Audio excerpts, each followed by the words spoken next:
Hello किसान भाइयों, मैं हूं आपका दोस्त और होस्ट उन्मेष टहरिया। आप देख रहे हैं ऑस्कर फिशरीज। किसान भाइयों, अगर आप बरसात में कॉमन कार्प मछली का पालन करना चाहते हैं तो इसके लिए दोस्तों आपके पास एक बहुत ही तालाब अच्छा होना चाहिए। आपके पास मिनिमम 1 एकड़ का तालाब होना चाहिए। कॉमन कार्प की खासियत ये है दोस्तों कि ये तालाब के सबसे निचले हिस्से में रहती है और अलग अलग एडवर्सिटी को भी अच्छे से झेल पाती है, चाहे वो ऑक्सीजन हो, अमोनिया हो, डिसॉल्व ऑक्सीजन हो। इन सभी पैरामीटर्स को कॉमन कार्प मछली बहुत अच्छे से टॉलरेट कर पाती है और साथ ही साथ दूसरे एक्सोटिक कार्प मछलियों के मुकाबले कॉमन कार्प मछली का ग्रोथ परफॉर्मेंस है वो बेहतर है। आप देखेंगे कॉमन कार्प मछली को तैयार होने में मुश्किल से 5 से 6 महीने का समय लगता है। कॉमन कार्प मछली आप साल भर में कंटिन्यू ब्रीडिंग करती है। इस वजह से आप देखेंगे चाहे वो गर्मी हो बरसात हो, आपके कॉमन कार्प मछलियों का जो ग्रोथ है वो अच्छा ही होता है। लेकिन इसके लिए आपको तालाब में कंटिन्यू प्राकृतिक भोजन अवेलेबल रखना पड़ेगा। साथ ही साथ अपने वाटर क्वालिटी पैरामीटर्स को बहुत ही अच्छे से ध्यान देना पड़ेगा। अब बात करते हैं कॉमन कार्प मछली को पालन करने के लिए आपकी तैयारी कैसी होनी चाहिए, तालाब की तैयारी कैसी होनी चाहिए। तो हम लोगों ने मान लीजिए 1 एकड़ का तालाब बनवाया। उस तालाब में आपको उसकी गहराई लगभग 8 से 9 फीट मेंटेन रखनी है, जिसमें लगभग 5 से 6 फीट हम लोग पानी की गहराई है उसको मेंटेन रखते हैं।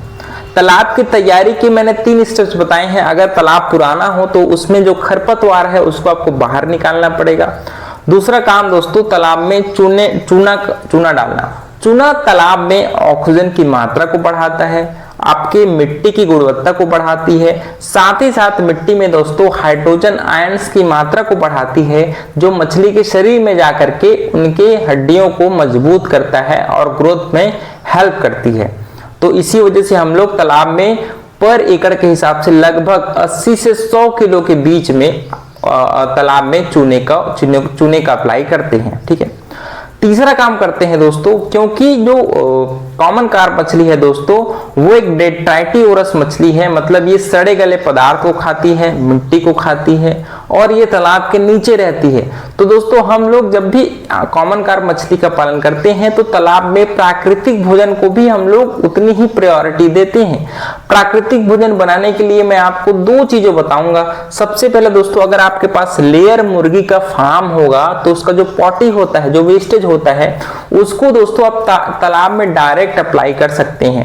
इसीलिए मैं आपको बोलता हूं कि तालाब के ऊपर में या फिर किनारे में पोल्ट्री फार्म जरूर बनवाइए और उसके वेस्टेज को दोस्तों आप कॉमन कार्प मछली को फीड के रूप में उपयोग कर सकते हैं।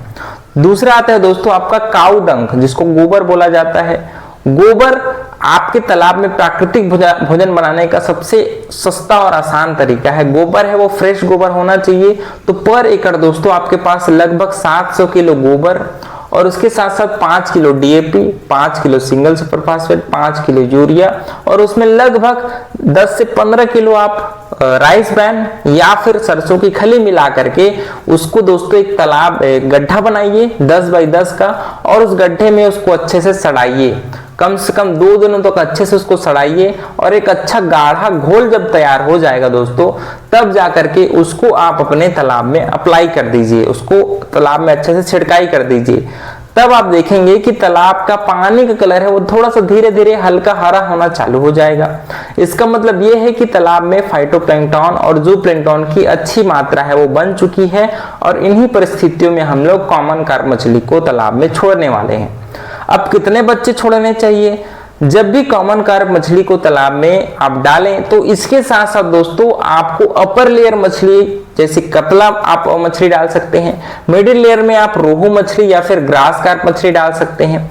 कॉमन कार्प मछली को सिंगल स्पीसीज में नहीं पालन करना चाहिए, क्योंकि ये मछली तालाब के निचले हिस्से में रहती है और अलग अलग लेयर की मछली और हम लोग तालाब में डाल सकते हैं।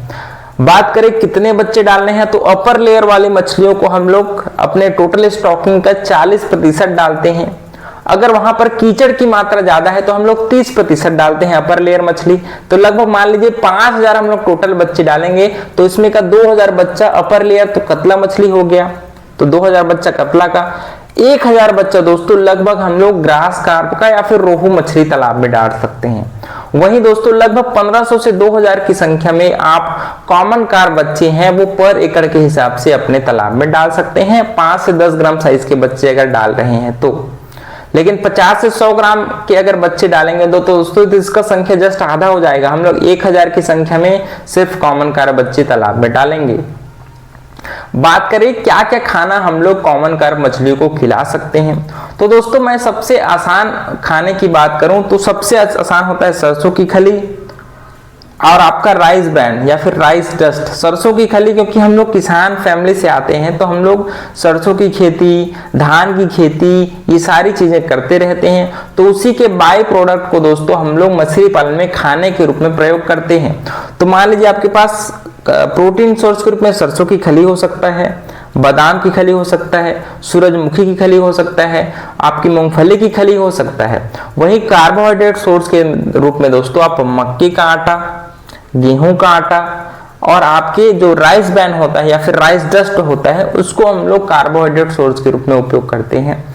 इसके साथ साथ दोस्तों आप कोशिश करिए कि खाने में थोड़ा सा सरसों का तेल डालिए जो हम लोग मछली के लिए तैयार करेंगे, और उसके साथ साथ दोस्तों उसमें अच्छी कंपनी का प्रोबायोटिक अपने खाने में जरूर मिक्स करिए। फीड जो प्रोबायोटिक होता है उसको, प्रोबायोटिक मछली के शरीर में जाकर के उसके पाचन शक्ति को बढ़ाता है, उसके इम्यूनिटी को बढ़ाता है। जैसे हम लोग दही खाते हैं सेम उसी प्रकार अगर उनके खाने में आप लोग प्रोबायोटिक मिलाएंगे तो उसकी पाचन शक्ति बहुत ही स्ट्रांग होगी और उसकी रोग से लड़ने की क्षमता भी बहुत ही स्ट्रांग होगी। इसीलिए पर किलो के हिसाब से हम लोग 10 ग्राम अपने खाने में प्रोबायोटिक जरूर मिला करके मछलियों को डालते हैं। बात करें कैसे भोजन कराना है, मान लीजिए आप कमर्शियल फीड खिला रहे हैं तो उसको आप सिंकिंग फीड खिलाइए कॉमन कार्प मछली को, क्योंकि सिंकिंग फीड तालाब के निचले हिस्से में जाकर के कॉमन कार्प मछली को फीडिंग करती है ना। बात करें कितने बार फीडिंग कराना चाहिए, तो लगभग 2 बार अपने खाने को आप डिवाइड करके मछली को फीडिंग कराना चाहिए। और बात करें कितने बॉडी वेट के हिसाब से फीडिंग कराना चाहिए, तो दोस्तों मान लीजिए आपका बच्चा 50 से 100 ग्राम के बीच में हम लोग उसको लगभग 4 से 5% बॉडी वेट के हिसाब से फीडिंग कराते हैं, और 100 ग्राम से 250 ग्राम तक दोस्तों उसको हम लोग लगभग 4% बॉडी वेट से, 250 से 500 ग्राम लगभग हम लोग 3% बॉडी वेट से, और 500 से 1000 ग्राम तक दोस्तों हम लोग उसको 3% बॉडी वेट से फीडिंग कराते हैं। और इसके अलावा फीडिंग कराने का तरीका ये है कि आप जितना भी खाना मछली को खिला रहे हैं उसको आप 2 पार्ट में डिवाइड करिए। एक पार्ट को दोस्तों आप गोला बना करके तालाब में डायरेक्ट अप्लाई करिए, और एक पार्ट को आप कोई भी बोरा ले लीजिए, उसमें छेद होना चाहिए या फिर छेद कर दीजिए 8-10 ठो, और फिर उसमें अपना खाना को भर करके दोस्तों की रस्सी बांध दीजिए तालाब के बीचों बीच, और उसमें लगभग 2-4 बोरा पर एकड़ के हिसाब से 4 बोरा आप उसको लटका दीजिए, और वो पानी के अंदर थोड़ा सा डिप होना चाहिए जिससे मछलियां आ करके उसको भोजन कर पाए। इससे एक फायदा ये होता है कि आपको अनुमान लग जाता है कि मछलियां कितना फीडिंग कर रही हैं, क्या मुझको और फीडिंग कराने की जरूरत है। मछलियों के भूख को देखते हुए आप अपने खाने को बढ़ा सकते हैं और मछली के ग्रोथ को भी आप देख सकते हैं। समय समय पर तालाब का सैंपलिंग करिए, मछली का कितना ग्रोथ हो रहा है, जिससे आप मछली का FCR निकाल पाएंगे। साथ ही साथ अपने वाटर क्वालिटी पैरामीटर्स को बहुत ही अच्छे से आप ध्यान दीजिए, जिसमें डिजोल्व ऑक्सीजन दोस्तों आपका 5 ppm से 5 ppm तक होना चाहिए। आपका अमोनिया लेवल दोस्तों 0.02 ppm से अमोनिया लेवल कभी भी ऊपर नहीं जाना चाहिए, और आपका pH लेवल दोस्तों 7.5 से 8.5 के बीच होना चाहिए। कॉमन कार्प मछली को बड़ा होने में दोस्तों 6 से 8 महीने का समय लगता है अगर आप 10 ग्राम के बच्चे डालेंगे तो। वहीं अगर आप 50 से 100 ग्राम के बच्चे डालेंगे दोस्तों तो इसको मुश्किल से 5 से 6 महीने में ये मछली 1 किलो साइज तक पहुंच सकती है। तो किसान भाइयों, आशा करता हूं कि आपको ये वीडियो पसंद आया होगा। अगर अच्छा लगा होगा तो वीडियो को लाइक जरूर करिए। ऑस्कर फिशरीज पर नए हैं तो चैनल को सब्सक्राइब करना बिल्कुल मत भूलिएगा। मिलते हैं अगले वीडियो में, तब तक के लिए बड़ों का सम्मान करिए, छोटों को प्यार करिए और खुद का ढेर सारा ख्याल रखिए।